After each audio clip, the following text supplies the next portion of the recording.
It was an ordinary Tuesday when Thaddeus Quillen Viramont's world stopped turning. Or at least, that's what everyone believed. At 6:40 in the morning, the staff of his mansion on the outskirts of Connecticut found the most powerful man they knew lying in the main hallway, motionless, eyes closed, breathing so faint it barely seemed to exist. No cry had echoed through the house, no call for help, only the heavy silence of a home far too large for one man, and the distant sound of an antique clock marking each second with complete indifference. The ambulance arrived in 11 minutes. Elowen Maris Halbrook, his wife, descended the staircase with the composure of someone trained never to show panic. Hair in place, voice steady, eyes moist, but only just enough. The doctor spoke of respiratory failure, of an induced coma, of intensive monitoring. Elowen listened carefully, asked the right questions, signed the necessary documents, and within 48 hours had transformed the mansion's master bedroom into a private clinical facility. 2 nurses on alternating shifts, state-of-the-art equipment, restricted access, restricted to almost everyone.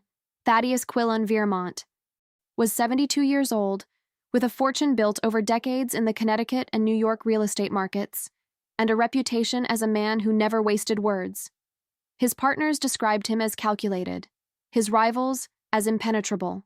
His first wife, mother of Caspian, his only son, had said, years earlier, that Thaddeus was the kind of man who observed the world as though he were always solving a problem no one else could see. Now he lay still, connected to monitors, apparently absent, and Elowen, 38 years old, 18 years younger than her husband, was taking control of the household with an efficiency that some admired, and that others, more observant, found unsettling. It was Merelda Sornick-Vale, the private nurse hired for the night shift, who first noticed something out of place. Nothing concrete. Nothing that could be put into precise words. It was the way Elowen entered the room late at night when she believed everyone was asleep. It was the way she stood beside the bed, staring at her husband, saying nothing, for far too long. Merelda made a mental note, kept working, kept watching, and while the mansion maintained its air of quiet mourning while local news briefly covered the condition of the well-known investor, and while Elowen answered calls with a measured voice and the expression of a devoted wife, Thaddeus Quillen Viramont was breathing, slowly, carefully, like someone who was listening to everything. To understand what was unfolding inside that mansion, you first had to understand who Thaddeus Quillen Viramont was before any of this began. And that was not a simple story. Thaddeus had been born into a middle-class family in rural Connecticut, the son of a conservative accountant and a primary Lao Tai schoolteacher who believed, above all else, that discipline was the purest form of love. He grew up in a small house with clear rules and few indulgences. He learned early that the world offered nothing freely, and that every dollar carried a weight far beyond its face value. At 23, while most of his college peers were still figuring out what they wanted from life, Thaddeus had already purchased his first property, an aging apartment with water damage and faulty pipes, which he partially renovated with his own hands, and sold 6 months later at a profit that, for someone his age and background, seemed impossible. It wasn't luck, it was calculation, research, the ability to see value where others saw only problems. Over the next 2 decades, he quietly built one of the most solid real estate portfolios in the state. He was not the kind of businessman who appeared in magazines or attended social galas. He preferred discreet meetings, carefully worded contracts, and partnerships built on results, not charm. His associates quickly learned that Thaddeus did not tolerate ambiguity. Every agreement was documented, every decision recorded. It was during this period that he met Celeste, his first wife. Celeste Arwin Viramont was an architect, intelligent, direct, with a dry sense of humor that balanced Thaddeus's seriousness in a way few people could. They married when he was 31. Caspian was born 2 years later.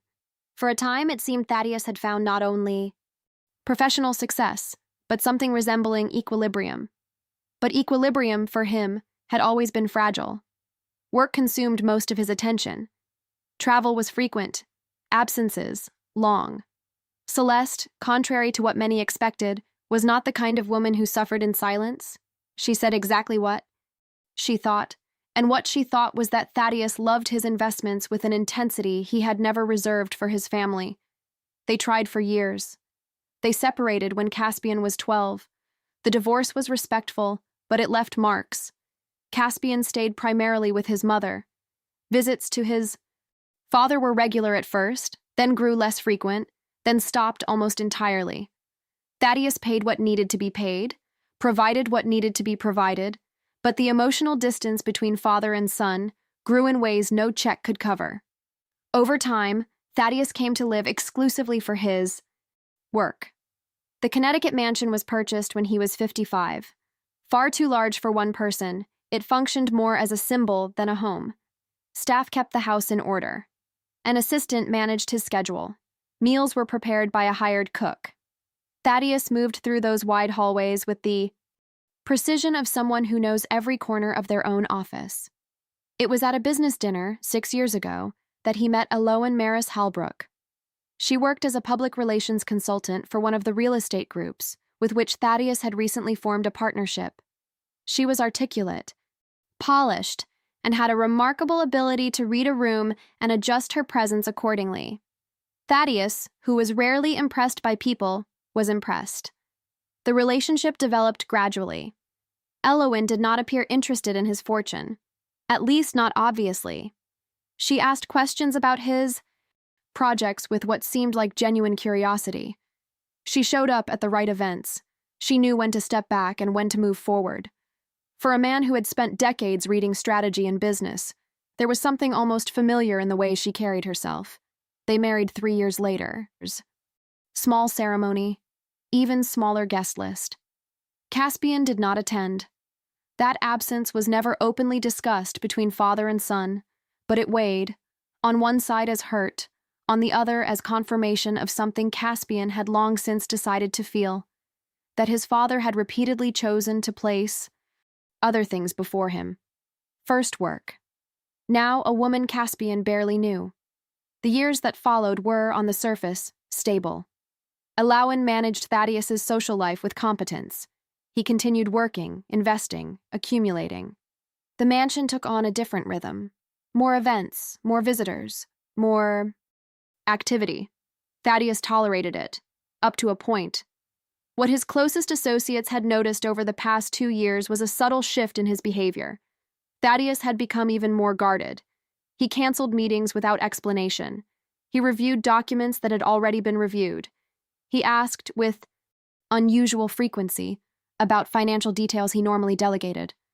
No one could say exactly when he had begun to suspect, but everyone, looking back, would agree there had been signs. And Thaddeus Quillen Viramont, the man who had built an entire fortune on his ability to see what others could not, was not the kind of person who ignored signs. He was the kind who waited for the right moment to act. Caspian Ruel Viramont learned about his father's hospitalization through a text message. It wasn't Eloan who sent it. It was Doris, the mansion's cook, a 63-year-old woman who had worked for Thaddeus for nearly a decade, and who, despite never involving herself in family matters, felt that the boss's son had a right to know. The message was brief, without dramatic detail.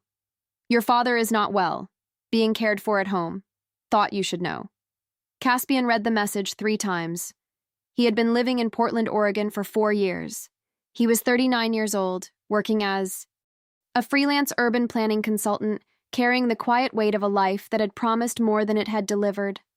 Modest but persistent debts. A rented apartment that had never felt permanent. A career that functioned but had never taken off the way he had imagined in his younger years. And, somewhere underneath all of that, the constant shadow of a father who had built an empire, and with whom he barely spoke. He bought the flight ticket the same day.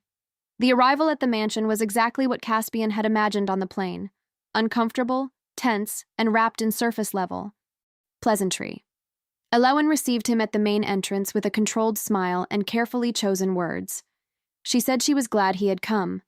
She said Thaddeus was stable. She said the medical team was excellent and that everything was being handled according to the strictest protocols. She said many things, but she did not invite him into the room. The doctors recommend short, controlled visits, she explained, her voice carrying the sound of concern, though Caspian, even without knowing her well, identified it as something different. Any disruption to the environment could interfere with his condition.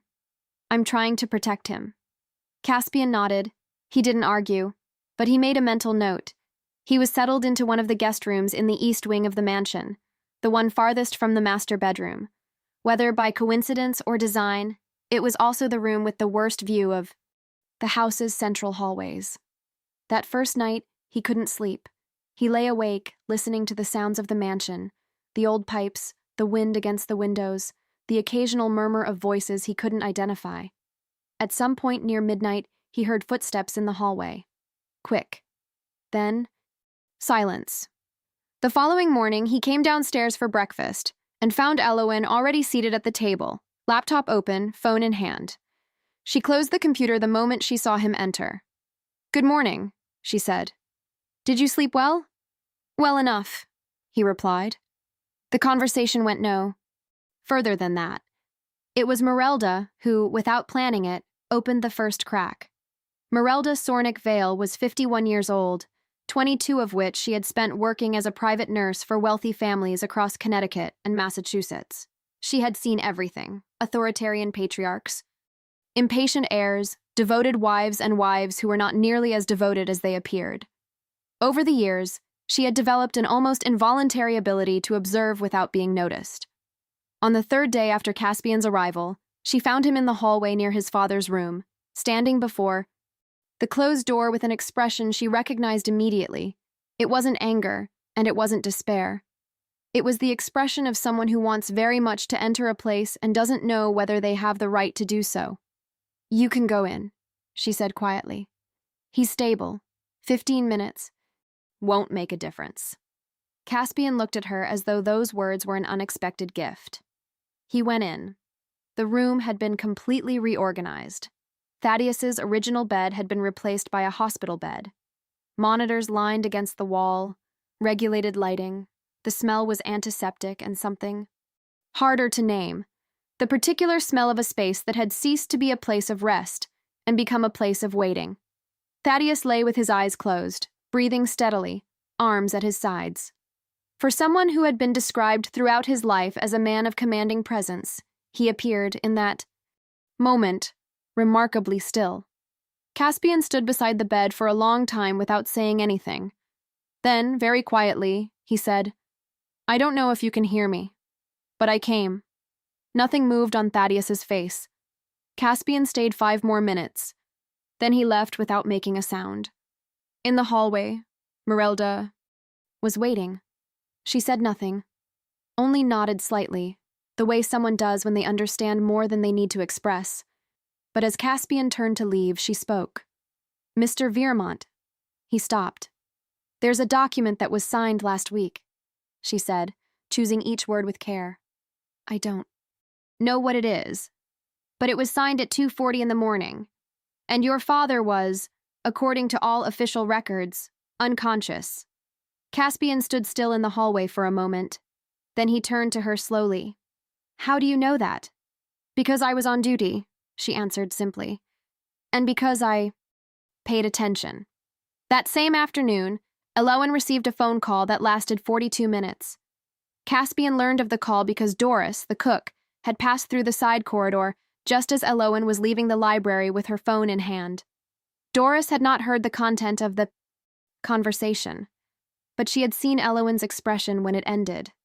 And that expression, she described to Caspian later while preparing dinner, was that of someone who had just received a confirmation they had been waiting for. "She looked satisfied," Doris said without looking up from the stove. "Or not relieved, satisfied. There's a difference."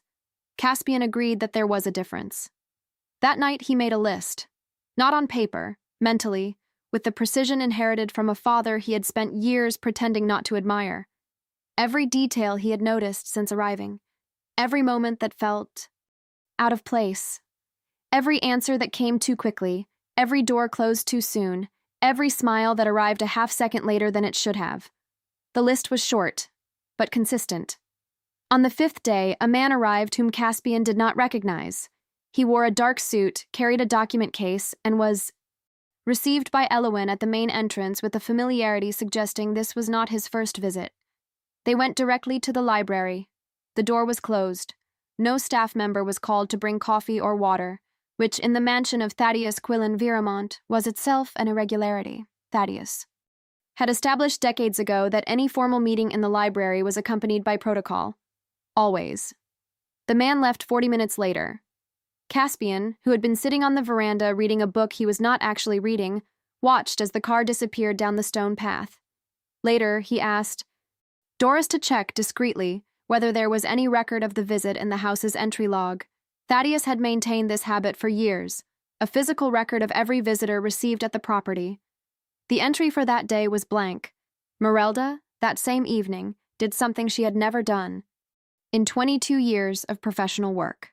She photographed the patient's medical records, not because she was certain of anything, but because she had learned, over so many years of observing families in crisis, that the difference between the truth and the official version of a story was often found in the details no one had bothered to erase carefully enough. There was a notation, written in a different hand from the others, recording a change in the dosage of one of the medications being administered. The change was not signed by the attending physician. It was signed by Elowin. Merelda saved the photo. She said nothing to anyone that night. But the following morning, when Caspian came downstairs for coffee, she was in the kitchen. And when their eyes met, briefly, she gave a small nod. He understood. What neither of them knew. Not Caspian, not Merelda, not Elowin, not Doris, not the man in the dark suit who had left 40 minutes later without leaving a record, was that the mansion's master bedroom was not exactly the silent and passive environment it appeared to be. Thaddeus Quillen Viramont had built his entire fortune on one fundamental ability, the capacity to process information without revealing that he was processing it. In business, this meant listening to complete proposals before showing any reaction. It meant letting the other side speak until they had said more than they intended. It meant that silence for him had never been passivity. It was strategy. The room smelled of antiseptic. The monitors emitted their steady signals. The breathing was slow, controlled, absolutely convincing. And beneath all of it, behind the closed eyelids and the carefully rehearsed stillness, Thaddeus was listening. Every footstep in the hallway, every voice that reached him through the gap in the door. Every time someone entered the room and believed they were standing before a man incapable of response, he heard everything. And he was storing every word the way a person stores evidence. The mansion had a logic of its own. Thaddeus had purchased the property with the same detachment he brought to any asset, evaluating structure, location, potential, and maintenance cost. But over the years, without planning or acknowledging it, the house had absorbed something of him. The wide hallways reflected his preference for space and silence. The library, with its floor-to-ceiling shelves, was a direct mirror of how he processed the world, in layers, by category, through cross-reference. Even the arrangement of the rooms followed a functional logic that any visitor needed time to understand. Nothing was decorative by accident. Every element had a reason to exist. Caspian had grown up visiting that house on alternating weekends, back when there were still alternating weekends. He remembered his father seated at the library table, working in silence, while he tried to find something to do in a house that had not been designed with children in mind. There was a garden out back that he explored for hours, a wine cellar that was never opened for him, a second-floor office he was never allowed to enter. Now, as an adult walking those same hallways with different eyes, he realized how much of that logic had entered him without asking permission. He was observing the house the same way his father would have. On the 7th day, Caspian asked to speak with the physician overseeing Thaddeus's treatment.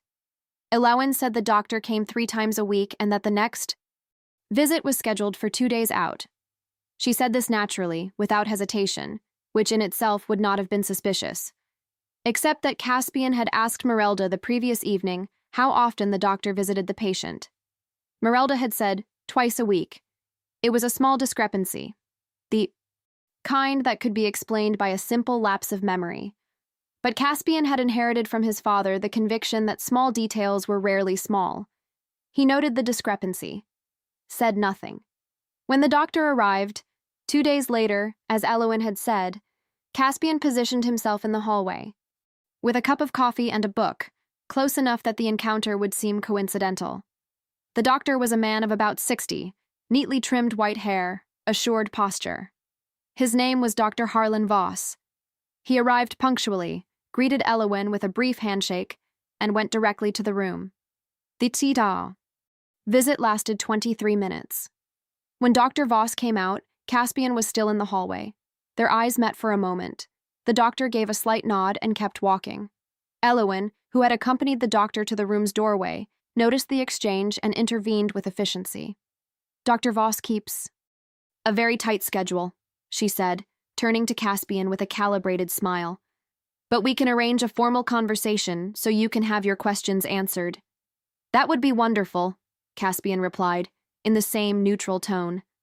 The formal conversation was never arranged. Merelda had begun keeping her own record. It wasn't a diary. It was a series of brief notes in a phone app. Dates, times, factual observations, no interpretations. She had learned over years of work that interpretations could be challenged. Facts recorded with precision were far harder to dismiss. On the 10th, night since Thaddeus's hospitalization began, she was on duty when she heard voices in the hallway near the master bedroom. It was 2:20 in the morning. She recognized Elowen's voice, low but tense, with that particular quality of someone trying to maintain control of a conversation that is not going as planned. The other voice was male, deep, and Merelda did not recognize it. She did not leave her post.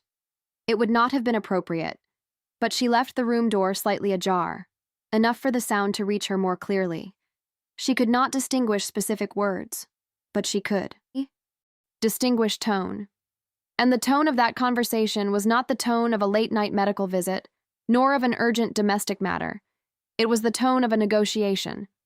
She noted in her phone, 2:20 a.m., unidentified male voice, hallway conversation, approximate duration 18 minutes, tone, deliberative.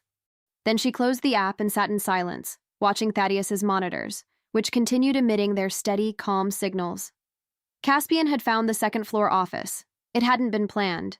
He was exploring the East Wing on an afternoon when Elowen had gone out for an appointment, the first time since his arrival that she had left the mansion for more than 20 minutes.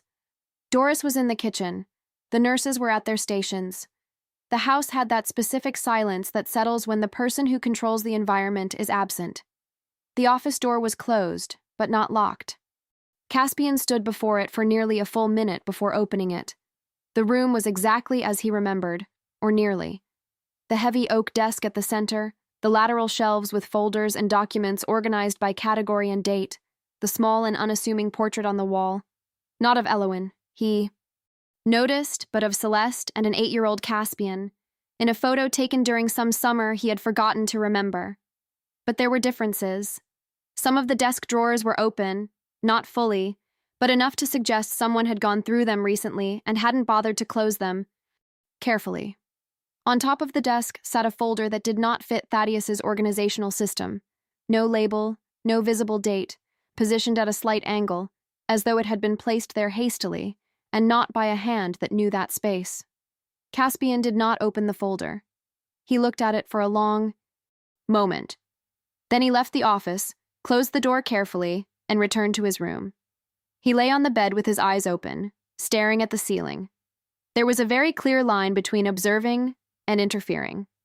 His father had taught him that, not in words, but by example, through years of behavior, that Caspian had observed and judged and later, without realizing it, absorbed. Observing was information gathering. Interfering without sufficient information was the kind of mistake that could not be undone. He would wait. On the 12th day, Elowen did something unexpected. She invited Caspian to dinner. Not a formal dinner, just the two of them at the large dining room table, with food prepared by Doris and a wine Elowen selected with the familiarity of someone who knows the cellar well. It was the first time since Caspian's arrival that she had sought his company voluntarily, and at length. The dinner began with a conversation about Thaddeus's condition, medical updates, prospects, the timeline for future evaluations.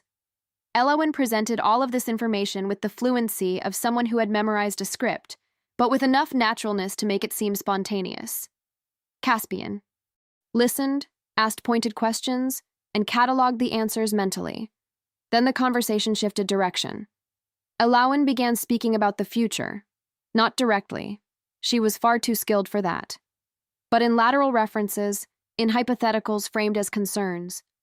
In the event that your father's condition persists, we need to think about how to protect the assets while he's unable to make decisions.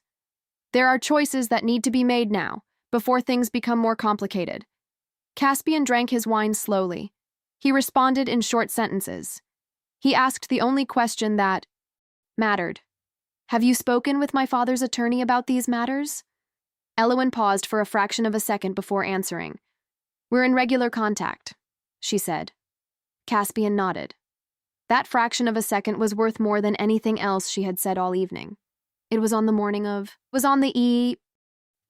day that Merelda found the second irregular notation. This time, it was not a dosage change. It was a progress note, the kind of entry physicians make to document a patient's development, that had been inserted retroactively into the medical file. The recorded date was 5 days prior. But the paper was different from the other records. The ink was clearly fresher. And the handwriting, though it attempted to follow Dr. Voss's pattern, had a slightly different angle on the capital letters. Merelda took another photograph. Then she sat for a long moment, looking at the man lying in the bed. In 22 years of professional work, she had learned not to become entangled in family dynamics. She had seen fortunes contested in hospitals and private care rooms. She had seen children who appeared only to take inventory of assets. She had seen spouses who genuinely dissolved in grief and spouses who performed that grief with remarkable skill. She was not certain what she was seeing, but she knew that what she was recording was real. And there was something else, something she had not mentioned to Caspian, and was not sure she would. Something she had noticed. Early on, dismissed as fatigue or imagination, but which had repeated itself enough times that it could no longer be ignored. In the quietest moments of the room, late at night, when the sounds of the mansion reduced to almost nothing, she sometimes had the sense that the patient's breathing changed, not on the monitors. The monitors remained constant, but in the quality of the silence around the man, as though there were an awareness beneath that stillness. She had never said this to anyone, but she had begun sitting a little closer to the bed during the night shifts, and once, only, once, she had said very quietly, while updating the records at 3 a.m, I know you're listening. Nothing happened. The monitors continued their steady signals, but Merelda could have sworn in that moment that Thaddeus's breathing had shifted for exactly 2 seconds. Slower. More. Deliberate. Like someone who has just decided they can trust the person in the room. There was a specific quality to the silence of the mansion after midnight. It was not the silence of an empty house. It was the silence of a house pretending to be empty. Sounds continued to exist, but differently. The occasional creak of a floorboard in the hallway, the low murmur of the heating system, the ticking of the antique clock in the main entrance that Thaddeus had purchased at an auction in Providence 23 years ago, and that had never stopped running, not in the coldest winters, not in the most humid summers. Caspian had learned to distinguish those sounds. It was the 17th day since his arrival when he woke at 2:40 a.m, with the precise certainty that he had heard something. Not a loud noise. Nothing that would justify alarm. Just a sequence of sounds that did not fit the nocturnal pattern he had memorized over the preceding weeks. A door. Footsteps. Another door. He lay still for 3 minutes, listening. Then he got up. The hallway was dark, but not completely. There was a faint light coming from the direction of the library downstairs, filtering through the gap under the door. Caspian descended the stairs slowly, keeping close to the wall, where the steps were quieter. It was a habit he had developed in childhood, in that same house, when he tried to reach the kitchen late at night without waking anyone. The irony of using that knowledge now was not lost on him. The library light was on. The voices were low, but distinguishable. 2 people, both trying to keep the volume beneath the normal threshold of hearing. Caspian recognized Elowen's voice, The other voice was male, the same one Merelda had described in her notes. Deep, controlled, with the particular cadence of someone accustomed to navigating difficult conversations. He did not get close enough to hear the words clearly, but he heard enough. He heard the name of a bank. He heard the word transfer. He heard Elowen say, with a firmness he had never detected in her voice during their daily interactions, "This needs to be finalized before he improves." Caspian stood still in the hallway for a long moment. Then he returned to his room, lay down, stared at the ceiling until dawn. The following morning, he called Sylvester Crane. Sylvester had been Thaddeus's attorney for nearly 20 years. A discreet, methodical man whom Caspian had met a handful of times throughout his life, and of whom he had kept the impression of someone who knew far more than he said, and who regarded silence as a form of professional loyalty. The call lasted 7 minutes. Sylvester confirmed nothing and denied nothing directly. It was exactly the kind of response Caspian had expected. But there was a sentence, near the end of the conversation, that Sylvester had delivered with a precision that seemed deliberate. "Your father was a very careful man when it came to documentation, Caspian. Very careful indeed. The kind of man who rarely left anything to chance." Was. Past tense. Caspian noted the tense. Sylvester had also noticed that Caspian had noticed. There was a brief pause, almost imperceptible, before he continued. "I hope things resolve in the best possible way for the family," Sylvester said, and ended the call. Caspian looked at the phone for a long moment. Was a very careful man. There were 2 possible interpretations for that sentence, and Caspian, who had spent weeks collecting details that didn't fit, who had overheard conversations that shouldn't have been happening, who had seen documents signed in the early hours and altered records and unregistered visits, Caspian began to seriously consider the second interpretation. Merelda had arranged a meeting with him. Not explicitly, she had said, passing him in the hallway that afternoon, that she was going to the back garden at 4 o'clock to get some air, as she sometimes did between shifts. It was a coded invitation, and both of them knew it. The garden was cold for the time of year. The trees had lost most of their leaves, and the sky had that specific late afternoon color of November in Connecticut. A gray that was not exactly sad, but that left no room for easy optimism. Merelda arrived 3 minutes late. She brought 2 cups of tea she had prepared in the kitchen while Doris was in the storage room. They stood side by side for a moment, looking out at the garden, before either of them spoke. "How much experience do you have with induced comas?" Caspian asked without looking at her. "I've managed 4 cases," she replied, also without looking at him. 2 in hospital settings, 2 in home care situations like this one. "And in all of them, did the patients show the same response patterns that my father shows?" Merelda held the cup of tea in both hands. "No," she said after a pause. "Not exactly." The garden was quiet for a moment. In the distance, a bird Caspian couldn't identify made a brief sound and then stopped. "What's different?" he asked. "In patients with coma induced by respiratory failure," she said with the careful precision of someone measuring every word, "there are specific patterns of involuntary response to external stimuli, reflexes, micro-expressions, minimal variations in breathing." She paused. "Your father does not present those patterns in the way I would expect." Caspian turned his head slightly toward her. "What does he present?" "He presents control," she said simply. The words hung in the cold garden air for a moment that lasted just a little too long to be comfortable. "Are you telling me?" Caspian began slowly. "I'm not telling you anything," she interrupted with gentle firmness. "I'm describing what I have clinically observed. What that means is a conclusion that is not mine to draw." Caspian nodded. They drank their tea in silence. Before going back inside the mansion, Merelda said one last thing. "There is a camera in the room. I did not install it.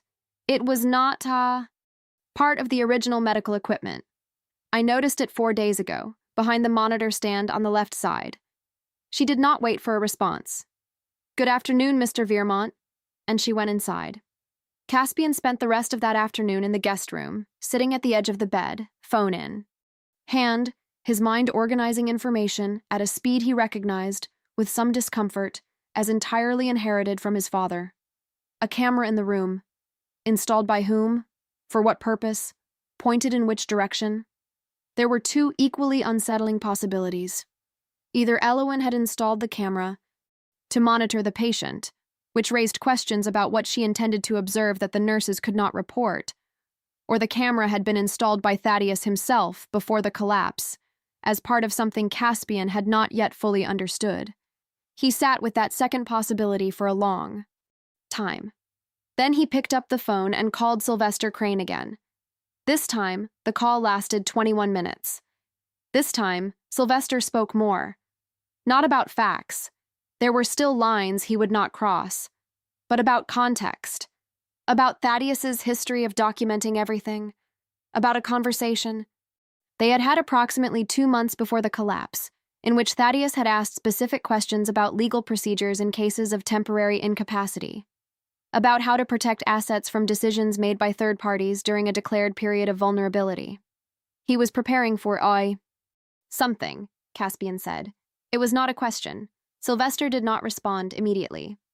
Your father, he said finally, was always the kind of man who preferred to be 3 steps ahead of a situation. In 40 years of legal practice, I have rarely known anyone who prepared for contingencies with such foresight and such precision. That was all he would say. It was enough. On the evening of the 19th day, Elowen received another visit. This time Caspian was ready. He had asked Doris, more carefully than ever, choosing a moment when the cook was clearly alone, and had confirmed that Elowen was upstairs, to let him know if any car entered the property after 8 in the evening. He had not explained why. Doris had not asked.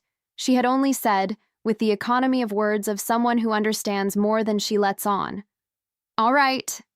The alert came at 22:17, in the form of a text message with a single character. Caspian left his room and positioned himself in the upstairs hallway, beside the window overlooking the main entrance. From there, he could see the parked car, a dark sedan, no distinguishing features, and the figure who had stepped out of it, the same man in the dark suit from the previous week. This time, there was a second person, a woman, who stayed in the car. The visit lasted 56 minutes. Caspian remained at the window for its entire duration. When the man left, he was carrying the same document case, but visibly thinner than when he had entered. Some things had been left behind. It was in the early hours of the 21st day that everything began to converge. Merelda was on duty. It was a night without apparent events. Monitors stable, breathing regular, the mansion in its characteristic post-midnight silence. She had updated the records at 2 in the morning and was rereading some notes on her phone when she heard the room door open. It was Elowen. It was not unusual. She appeared in the room regularly, including in the early hours. But something was different that night. She entered without checking whether Merelda was present, which was unusual. Her gaze went directly to Thaddeus and stayed there. "Could you give me a few minutes?" she said without looking at the nurse. "Of course," Merelda replied. "I'll be just outside." She left, closed the door, and stood still in the hallway, 30 centimeters from the closed door, without moving. What Merelda heard in the following minutes she would later document with the precision of a witness, not with interpretation, not with judgment, but with the factual exactness of someone who knows that what they are hearing may matter in ways they cannot yet fully predict. Elowen was silent for a long moment after the door closed. Then she began to speak. Not to Thaddeus, or not exactly. It was more like thinking aloud, with the particular uninhibitedness of someone completely certain that there is no one truly capable of listening. The voice was low, but in the complete silence of the hallway, it arrived with sufficient clarity. She spoke about the documents that had been signed. She spoke about the man in the suit, whom she referred to by his first name, Reginald, and about what he had guaranteed. She spoke about accounts, about transfers that had already been initiated and would be completed within the coming days. She spoke about Caspian, about how he was a problem that would be resolved through legal means, about how the original will could be contested on the basis of more recent documents, about how it had all been simpler than I expected. And then, After a long pause, she said, "When you're no longer here, no one will question anything. It will seem natural. It will seem like it was just time." The hallway went completely still. Merelda did not move. She did not draw a deep breath. She did not make a sound. Inside the room, the monitors continued their steady signals. And then, in that specific moment, in that second that Merelda would remember for the rest of her life, with a clarity that time would not erase, something happened that no medical equipment recorded, because no medical equipment was measuring what was being measured. The quality of the silence in the room changed. It was not something that could be described in clinical terms. It was not a change in heart rate or breathing pattern. The monitors registered nothing. It was a shift in the texture of the space, in the way the air inside that room seemed suddenly to be held differently, the way it shifts when someone who has been very still decides inwardly that the moment has come. Merelda took a step back in the hallway. Her heart was racing. She heard Elowen move inside the room, the sound of her footsteps heading toward the door. Merelda walked quickly to the end of the hallway and turned the corner before the door opened. She stood there, pressed against the wall in the dark, for a long moment. Then she took out her phone and, with hands that were not entirely steady, opened the notes application. She documented everything. Every word she had been able to hear. With time, date, context, and a final line she had hesitated over before writing, but wrote nonetheless. Patient may not be in the condition described in official records. Situation requires urgent, independent evaluation.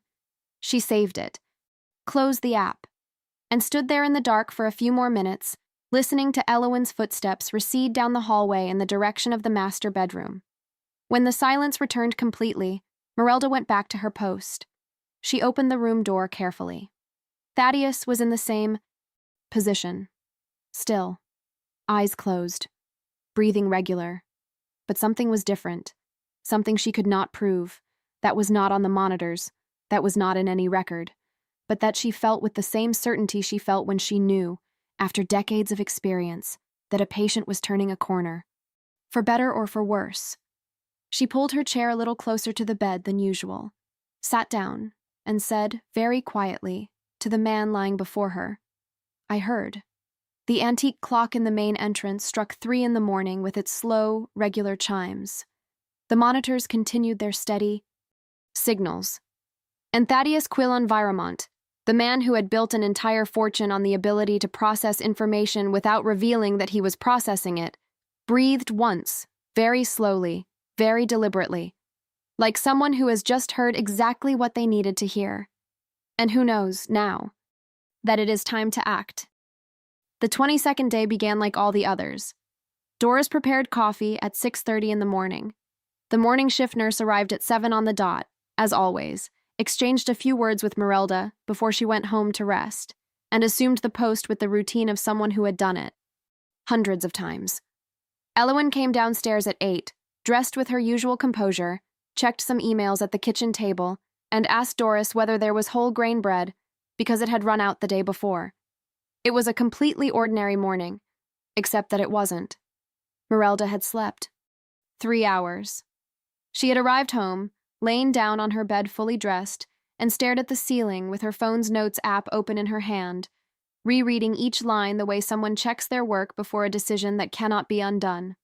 At 11 in the morning, she had sent a message to a number she had kept in her contacts for years under the name simply Dr. E, a physician she had worked with on 2 previous cases, known for his discretion and his willingness to ask questions others preferred not to ask. The message was brief. "I need an independent clinical opinion. Urgent. Can you come this afternoon?" The reply came in 20 minutes. Yes. Caspian had spent the night on the phone with Sylvester. Not one continuous conversation, a series of short calls, separated by intervals in which each of them reviewed documents, consulted references, confirmed details. It was the first time, throughout the entire situation, that Sylvester had stepped out of the posture of cautious attorney and spoken with the frankness of someone who had reached the limit of what professional protocol could sustain in the face of what was being described. "There are documents I would need to see," Sylvester had said around 2 in the morning. Not as your father's attorney, as a witness. I know where they might be, Caspian had replied. Caspian. Yes. Be careful. Not with your safety, with legality. Anything obtained improperly can be challenged. Your father would understand that. Caspian had been silent for a moment. I know, he said. He taught me that. I just wasn't paying attention at the time. Sylvester had paused before responding. Perhaps he knew you would be when it mattered. At 2:40 in the afternoon of the 22nd day, Dr. Ellsworth, Merelda's Dr. E, arrived at the mansion. Not as an official visit, not with visible credentials or medical equipment. He arrived as a friend of Merelda's who had stopped by to drop off something she had left behind, a simple, uninteresting story that Doris accepted without question, because Doris had learned, over a lifetime of working in other people's homes, that the most useful thing one could do in certain situations was not to ask questions. Alawan was out. She had left at 2 for an appointment, the second time in 3 weeks she had left the mansion for a significant period. The shift nurse was in the side hallway, away from the main bedroom. Dr. Ellsworth spent 11 minutes in Thaddeus's room. Merelda stayed beside him the entire time. She did not speak. She only observed.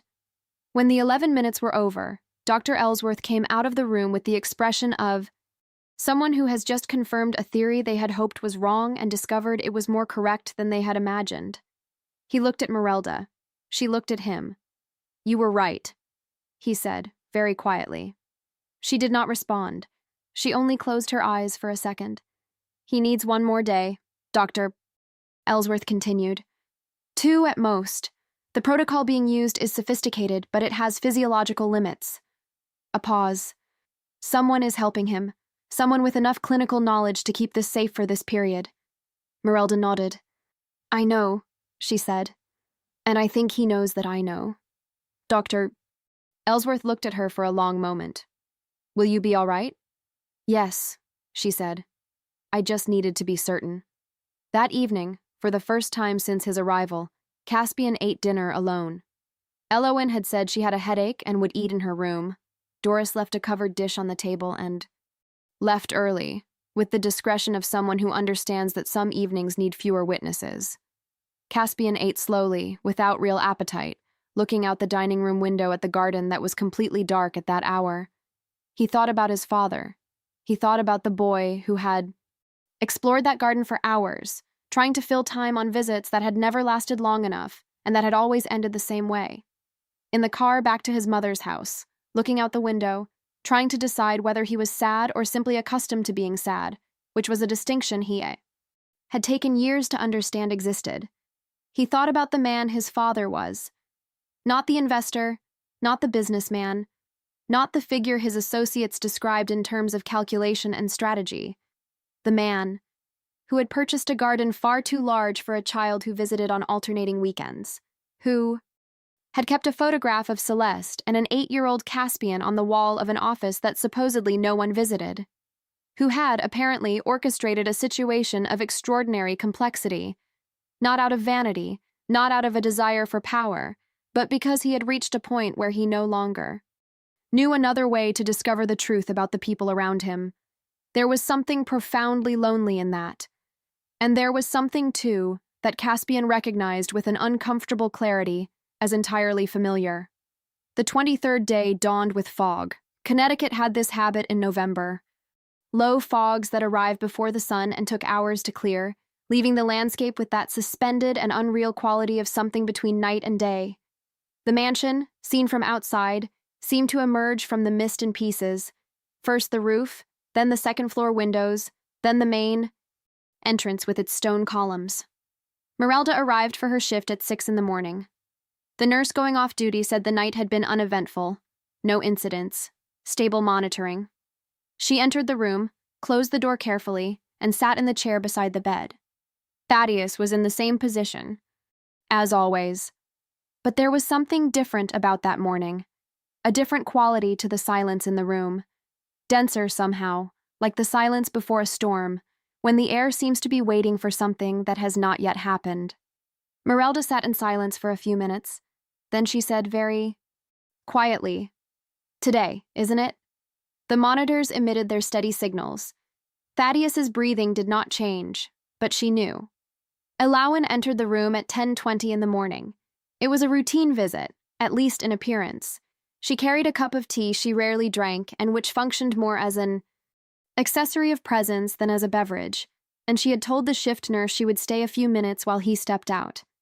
It was a pattern she had established over the weeks, small gestures of temporary substitution that created windows of privacy that no one had formally questioned. She entered, closed the door, set the cup on the side table, and stood beside the bed, looking at Thaddeus with that expression that Merelda would later describe, when she was asked to speak about that day, as the expression of someone making a final calculation. Elowen was silent for a long moment. Then she pulled a chair, not Merelda's chair on the left side of the bed, but a smaller one near the window, and sat down, crossed her legs, looked at her husband with an attention that might have resembled tenderness, if not for that calculating quality underneath. Reginald confirmed everything. "This morning," she said, in the voice of someone delivering a report. She was not speaking to him. She was speaking to the space, to herself, with the uninhibitedness of someone completely certain that her words would reach nowhere. "The transfers are complete. The documents are registered. Sylvester is going to be a problem, but Reginald says there's enough precedent to challenge anything he tries to do." She paused, took a sip of tea. "Caspian will receive enough to keep him from suing. Reginald was clear about that. Giving enough to silence is cheaper than a long legal battle." Another sip. "You built something impressive, Thaddeus. Genuinely impressive. It was a pity you never knew how to share it." She was quiet for a moment. "I didn't come here without feelings. I want you to know that. In the beginning, there was something real. But real doesn't pay bills, and you were never the kind of man who understood that people need more than financial security to feel alive." A longer pause. "In any case, it will be finished soon. The doctor says your condition may deteriorate over the coming weeks. When that happens, it will seem natural. It will seem inevitable." She stood, picked up the cup. "I really thought for a time that you might be different." Her voice had an almost nostalgic quality now, as though she were speaking about someone she had known a very long time ago. "But you never were. You were always exactly what you appeared to be. A man who loved control more than he loved any person." She turned to leave, and Thaddeus Quillen-Viramont opened his eyes. It was not a dramatic awakening. There was no convulsion, no cry, no cinematic moment that Elowen, had she imagined this scenario, would have expected. It was simply this: eyes opening, slowly, with the complete deliberateness of someone waking not from sleep, but from a decision. Elowen heard the sound. There was no sound, but there was something. A change in the quality of the space, an alteration in the breathing pattern she had been hearing for weeks, and that was now different, and when she turned, because instinct is faster than thought, he was looking at her. Thaddeus Quillen-Viramont's eyes were dark gray, and in that moment, they had the particular quality of something that had been waiting for a very long time, and had finally, at last, reached the end of the wait. Elowen did not move. She said nothing. For a moment, just one moment, her perfect composure, the one she had sustained through weeks of impeccable performance, faltered completely. It was not guilt, it was not fear, it was something more fundamental than either. It was the recognition that she had made. The mistake that very intelligent people make when they underestimate someone who is more intelligent still. She had spoken too much, in the wrong place, to the wrong person. Thaddeus looked at her for a long moment.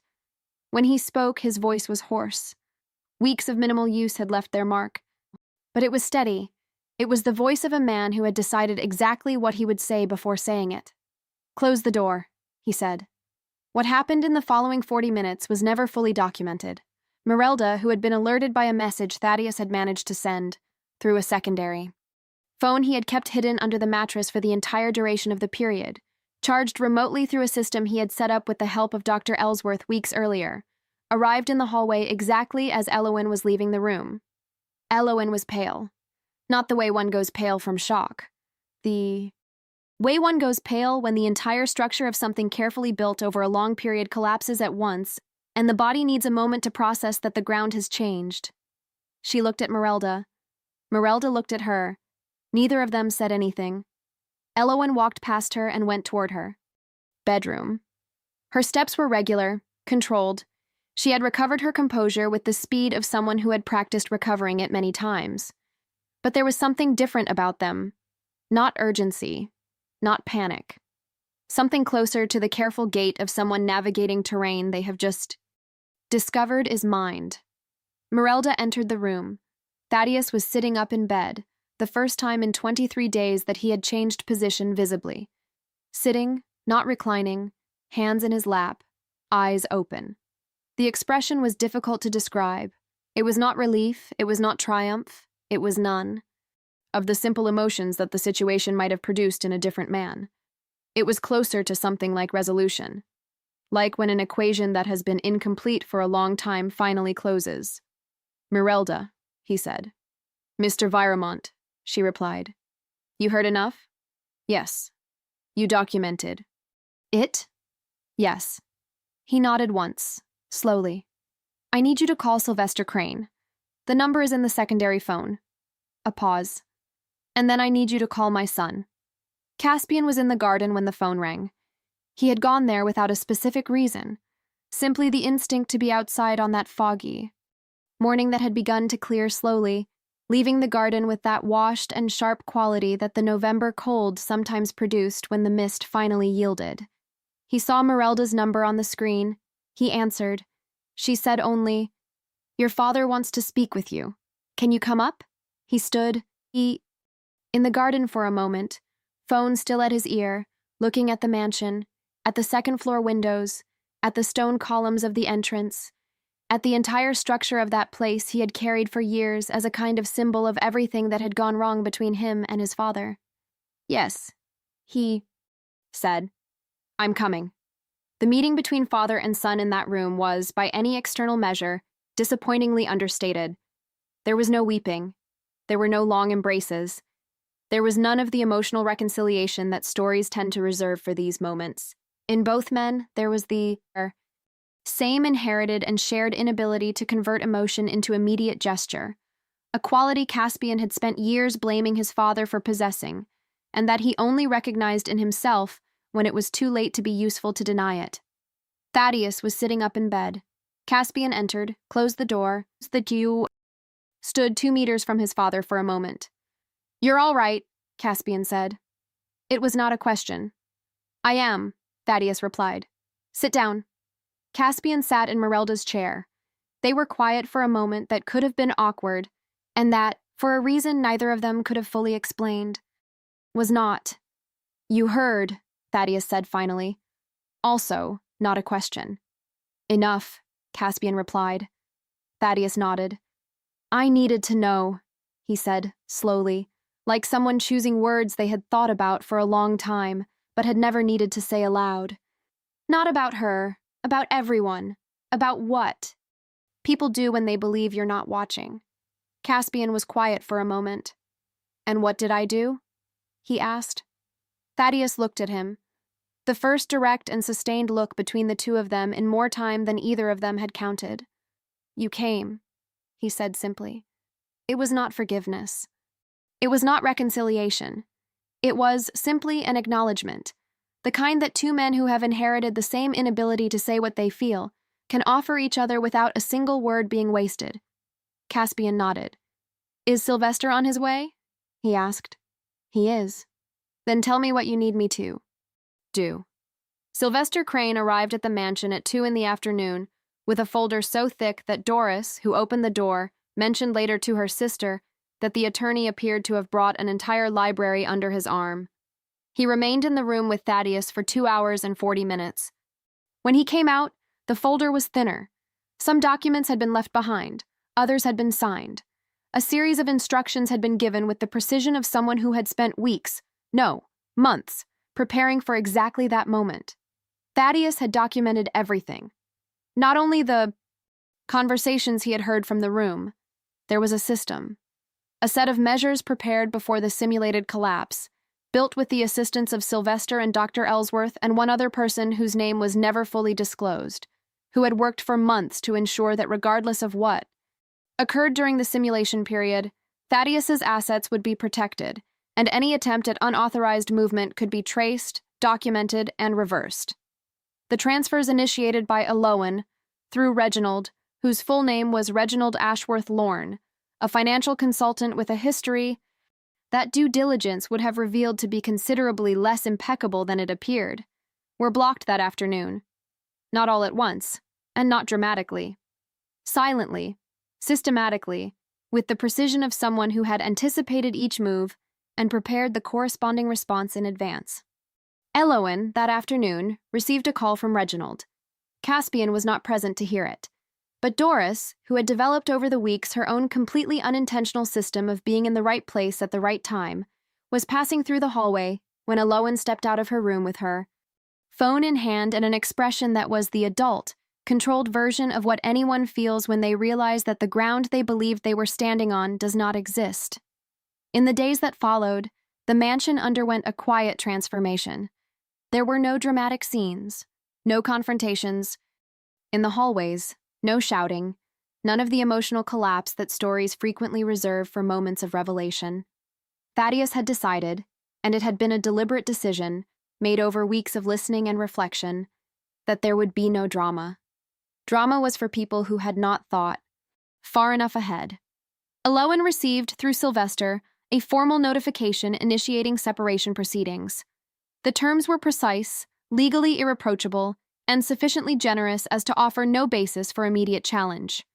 Thaddeus had understood, long ago, that strategic generosity was often more efficient than open punishment.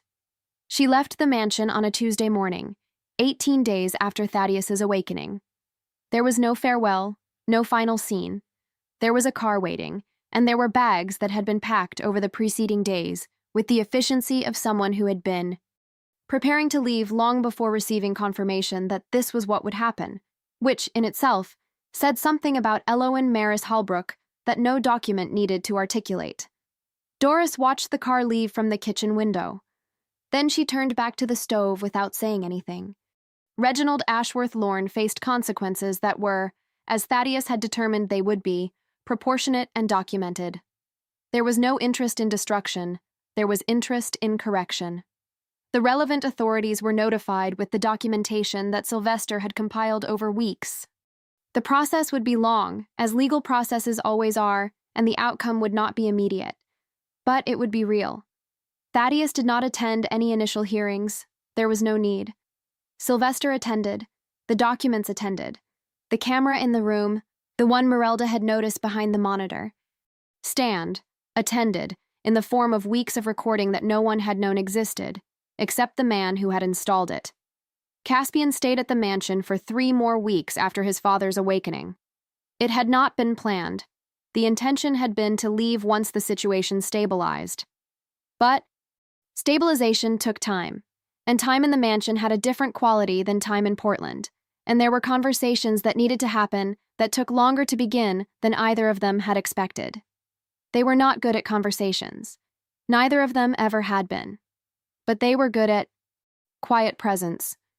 And they discovered over those 3 weeks that quiet presence, when it is genuine and not performative, is a form of conversation that does not require words to communicate what needs to be communicated.